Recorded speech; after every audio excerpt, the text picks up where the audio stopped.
ಒಬ್ಬೊಬ್ರಿಗೆ ಒಂದು ಶಕ್ತಿ ಇರುತ್ತೆ, ಆ ಶಕ್ತಿಯನ್ನ ಯುಕ್ತಿಯನ್ನಾಗಿ ಬಳಸ್ಕೊಳ್ಳೋದು, ಕಂಪೇರ್ ಮಾಡ್ಕೊಳ್ಳೋದು ಬಹಳ ದುರಂತ ಅದು.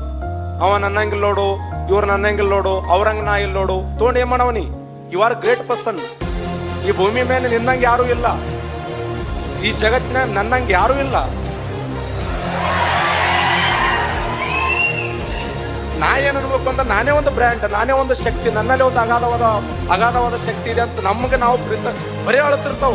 ನಾ ಹಂಗದೀನಿ, ನಾ ಹಿಂಗದೀನಿ, ನನ್ನ ಹಣೆ ಬರ ಸರಿ ಇಲ್ಲ, ನನ್ನ ಟ್ರ್ಯಾಂಪ್ ಸುಮಾರಾದ, ನಾ ಅಲ್ಲಿ ಹೋಗಿದ್ರೆ ಹಂಗ್ ಮಾಡ್ತಿದ್ದೆ ಸಾಧನೆ. ಇಲ್ಲೆದಿ ಮಾಡೋ ಮರೆಯ, ಕೊಟ್ಟ ಕುದುರೆಯನ್ನು ಏರದಾರ್ಥ ವೀರನೂ ಅಲ್ಲ ಶೂರನೂ ಅಲ್ಲ ಅಂತ. ಏನಿದೆ ಪ್ರೆಸೆಂಟ್ ಇದ್ದದ್ರಲ್ಲೇ ನಾವು ಸಾಧನೆ ಮಾಡಿ ಒಂದು ಸಮಾಜದಲ್ಲಿ ನಮ್ಮದೇ ಆಗಿರುವಂತ ಒಂದು ಬ್ರ್ಯಾಂಡ್ ಆಗಿ ಶಕ್ತಿ ನಿಂತು ಉಂಡು ತಿಂದು ಬಿದ್ದು ಅಡ್ಡಾಡ್ ಸತ್ತು ಹೋಗ್ಬಿಡ್ದ ಕಡೆ. ಒಬ್ಬೊಬ್ರಿಗೆ ಒಂದು ಶಕ್ತಿ ಇರುತ್ತೆ, ಆ ಶಕ್ತಿಯನ್ನ ಯುಕ್ತಿಯನ್ನಾಗಿ ಬಳಸ್ಕೊಳ್ಳೋದು, ಕಂಪೇರ್ ಮಾಡ್ಕೊಳ್ಳೋದು ಬಹಳ ದುರಂತ ಅದು.